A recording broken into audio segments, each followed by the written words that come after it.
Chapter 18, An Alphabet for Safiki. The language work became a great deal harder without Macario's greatly needed help. There was no way to carry it on in any organized fashion. I went to the Indian houses from time to time and often found no one at home, for the women would be at their planting and the men out hunting. One day I had an hour with one of the shyest Colorado women. I had gone on muleback 2 hours to her house, and as we sat by the fire I began to ask questions and write down words. She soon saw what I was about, and patiently repeated things so that in a short time I had 45 words and phrases. These I took home and filed, some with meanings and some without, for future analysis. Every shred of data helped. One day Samuel, the chief's brother, came to help me with the language, and I invited him in to lunch. When I complimented him on his good use of Spanish, he said the equivalent of, "Well, lady, I get around. Remember, I'm acquainted with Guayaquil." Guayaquil was the largest port city. He was perfectly groomed and painted. Next time, he told me, he would come for the whole day. He would even spend a night if I wished, so as to give me plenty of time to ask words. Manuel, Soledad's son, had promised several times that he would give me lessons in his language. It seldom was convenient for him, however, and he would offer many excuses. One day he rode past my gate, his usually well-greased and reddened hair sticking out in all directions, his legs muddied. He waved his cigarette vaguely in the direction of town and called out, "Tomorrow, señorita, I am occupadísimo," and rode on. Another man came one day when I had been begging God to send me someone. A man I hardly knew, painted, greased, combed, and heavily perfumed, and sat down with me on the porch. I asked him if he understood what it was that I wanted, and how much he would want to be paid. No need at all to pay him, he said. He would stop in whenever he could. My pronunciation, he said, was perfect, and he was sure I would soon be speaking like a real Colorado. When an hour was up and I thanked him, he said, "Don't you have more words to ask me? I can stay longer if you like." I had all the material I could handle for the moment. Compiling all he had given me would take hours. I asked him to come back another time, which he affably promised to do. Wistfully, I recalled the regular hours with Macario, the comparative ease with which I could learn the meaning of Safiki phrases through the medium of Spanish. This having to depend on chance encounters with a desultory method at best, and I was discouraged.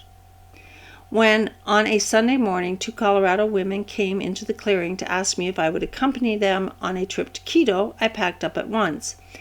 I would have a 9-hour truck ride in which to talk to them, then the opportunity to show them the city and hear their comments, and the ride home. It was an unparalleled language opportunity, but the plan came to nothing. They refused to sit with me on the banana truck. It had not occurred to me that to sit with me would be in their eyes, and in the eyes of the other passengers, a serious breach of propriety. And when we arrived in Quito, they decided, instead of spending the night with me, to return on the next shift to Santo Domingo. Whatever it was that had made them decide to come to Quito, I never even learned. They certainly accomplished nothing, and my own hopes of spending time with them dissolved. It is hard for a young person with high ideals to learn that people cannot be hustled. They cannot be hustled into the kingdom of God, and it is well to remember Christ's own descriptions of that kingdom: leaven and seed, things that work slowly and out of sight. We long for visible evidence of our effectiveness, and when it is not forthcoming, we are tempted to conclude that our efforts never had anything to do with the kingdom. I was inclined to think such thoughts. Why didn't a regular informant turn up? What was the good of such a haphazard method of study? Why, when someone had given himself to missionary work, are results so meager? Was it worth our while to go on? I went on anyway, taking advantage of every possible opportunity to be in Colorado company. Barbara and I walked one day to a house where an old man was said to be very sick. We found him not lying on a bed in the house, but wandering around outside, a walking skeleton. He seemed rational enough, but said that lying on the bed made him tired. Barbara persuaded him to lie down on some banana leaves so that she could give him an injection, but it was difficult to find a soft place for the needle. She gave him quinine, assuming it was malaria, but the possibility of yellow fever did occur to us. A year or two before, 42 Colorados had died of yellow fever, and the threat hung over us. The buzz of a mosquito could be not merely annoying, but frightening. The old man's family was sure that he would soon die, but they looked on the coming of the senorita to give an injection as a normal part of the prelude to death, and they were glad we had come. They gave us a supper of mashed banana, boiled banana, and dried fish, and helped us to write down a few more words of their language. Then we lay down to sleep on a couple of balsa benches. At midnight, when Barbara rose to give more medicine and switched on her electric torch, we saw that the place was alive with cockroaches, huge ones. "Oh, I say," she whispered, and turned off the torch so as not to have to look at them. There was a day in April called the Saturday of Glory, a big fiesta day for the Colorados. When I asked what Saturday of Glory meant, they told me it was the Saturday of Glory, their big fiesta. "And what is the Saturday of Glory?" I asked. "It is a fiesta," and no one could explain it further. The Colorados had long since forgotten their religion, if they ever had one of their own. Most of them wore on their painted chests the medals given them by the priest, along with beads, safety pins, buttons, and mirrors strung on palm fiber. Most of them had never been to a mass, but had probably looked inside the huge wooden church in Santo Domingo and seen the painted saints and frightful murals showing what happens to bad Catholics or non-Catholics. If they had any idea that the Saturday of Glory had anything to do with the priest or the church, they kept it to themselves. It was their own day, and they took over our clearing. They began to arrive at mid-morning, 4 little boys first of all, who went straight to Barbara's house where Vicente was and sat down in silence. They wore their short black and white striped skirts pulled tightly around the hips, fastened with a brightly colored cloth belt. Their hair was like red patent leather, smoothly plastered with Vaseline and a chiote, hardly a single hair distinguishable from the rest. Their faces and bodies were red, striped, and polka-dotted with black. What a lot of work they had gone to produce the effect. Over their shoulders they had slung new lengths of bright cloth, orange, yellow, or aqua. On their wrists they wore wide silver bracelets. Their teeth and lips were blackened with dye, and the house reeked with perfume bought from the drugstore in town. By 11 o'clock the clearing was swarming with red people, so brilliant a spectacle against the green jungle backdrop, with their black hair and the wild, bold colors of their scarves, skirts, and ribbons. For the women had ribbons of many colors fluttering in their hair, that I had the feeling they had consented to put on this performance for the benefit of us white people. It was they really who belonged to the forest, not we, and ordinarily they melted into it so they could not be found. But on this day, out of the whole year, they made their appearance extravagantly, as if to say, "Lo, here we are, behold us now, for you will behold us no more unless we choose." Our houses became theirs on that day. With or without invitation, they made themselves at home, streaming in through the doors, sitting on the floor or the furniture, whichever seemed the more comfortable, inspecting everything inside and out. We missionaries offered them cinnamon water, while the others gave liquor. Most of the Indians had brought their own bottles of chicha, a drink derived from sugar cane pressed with a wooden press and left to ferment in huge balsa wood canoes made for that purpose. They passed the bottles from mouth to mouth, the greeting of the day being the exchange of bottles. Women who did not like chicha always accepted the bottle graciously, took a mouthful, and then spat it on the floor. Babies were given a leaf soaked in chicha to suck on so that they would acquire the taste. With the women had come, of course, all the babies and children, all the pets, monkeys, parrots, marmosets, and sloths. Their dogs were left at home. A dog was not a pet to them. He was a servant, useful for hunting only if he was kept starved. The floor of our house was soon awash with all the spitting and puddling, and strewn with banana peels and cigarette butts. I moved around with my notebook and pencil, getting words here and there, using the ones I had learned by now, trying to be friendly. There was a spirit of increasing camaraderie as the chicha and liquor had its effect, and the Indians, conscious for once that they were in charge, were no longer timid or obsequious, but showed a largeness of heart towards us. We seemed harmless enough to them today, I suppose, and they could afford to humor us. The chief, a man perhaps in his 40s, was a genial face and a strapping build, not distinguishable from the others by his dress or his paint, came and sat on our porch and played his accordion. I had not met him before, but had heard of him as one of the most famous witch doctors in Ecuador.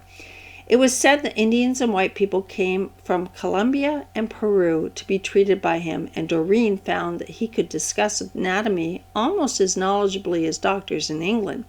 He was most polite and cordial to me, and when he had played a few tunes and had a few drinks, he came and took my hand and began a long tale in a confidential murmur in my ear about some of his relatives. I hardly got even the gist of it, since his Spanish deteriorated by the minute, and at last he lapsed into Safiki, a little of which I could understand, and some of which I wrote down for future study. Later in the afternoon, when nearly all the men were drunk, there were fights and dancing and singing. Barbara, Doreen, and I were sitting at Barbara's house talking with some Colorado women when the door burst open and in lunged one of the biggest of the Colorado men, waving a gun and whimpering, "They want to fight me! They want to fight me! And I'm too small and weak! Save me!" It appeared that somehow in the minds of the Indians where we lived constituted a kind of sanctuary, a place where events that would make up the normal course of their lives would be suspended. Most of the time this would be good reason for avoiding us. Sometimes, when an interruption was a thing to be desired, it was a reason for coming to us. One Indian sidled up to me and suggested that I marry him. He was tired of his wife, he said, and it was time for a change. Nearly a month went by after the fiesta, during which no mail came from Jim because of avalanches on the road to Santo Domingo, Quito. There was no gasoline either for our lamps, and we were fast running out of candles and kerosene. Dorothy and Doreen were both in Quito and could not get back or send any word to us. At last, those who were commissioned to repair the road got around to repairing it, and trucks began to move. Our co-workers returned with mail and supplies, and my reading of the Daily Light was, I have seen the affliction of my people which is in Egypt, and I have heard their groaning, and am come down to deliver them."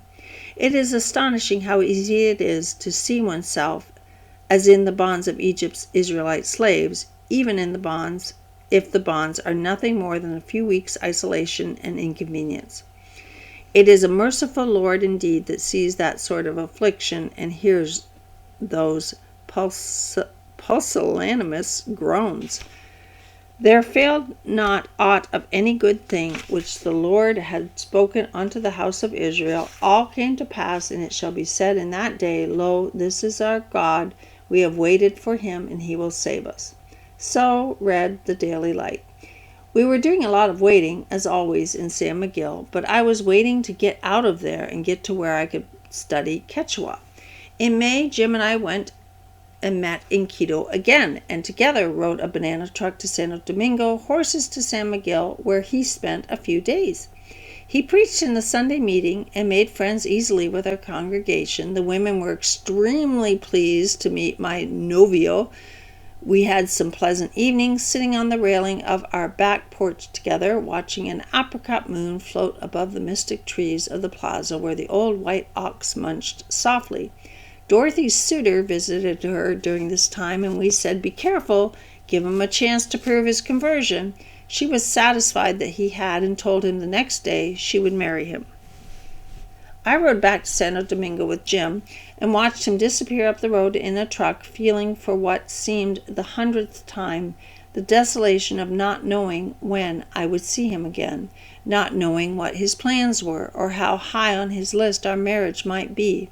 It was a struggle to concentrate again on Safiki, but I was close to making of the phonetic alphabet a phonemic one. This was my primary goal, and as I went along I was trying to explain the use of the material to Doreen and Barbara so that they could take it up where I left off. A letter came from Jim several weeks after he left, saying that his bag had been stolen from the top of the truck. It had in it his Goodwill trousers, a new pair of boots, a pen and notebook containing our house plans, his beloved harmonica, a light meter and camera, and a box of the selected best slides he had ever taken. His letter sounded weary and depressed, and I felt the same as I read it. They are only things, I told myself, most of them things that money could buy. But the slides? There was no way to replace the slides. Maybe God wanted me to let go not only of material possessions, but of sentiment as well. June 16th was the day when I finished the alphabet for Safiki, or Kafiki, as I had decided to spell it in order to reduce the number of symbols.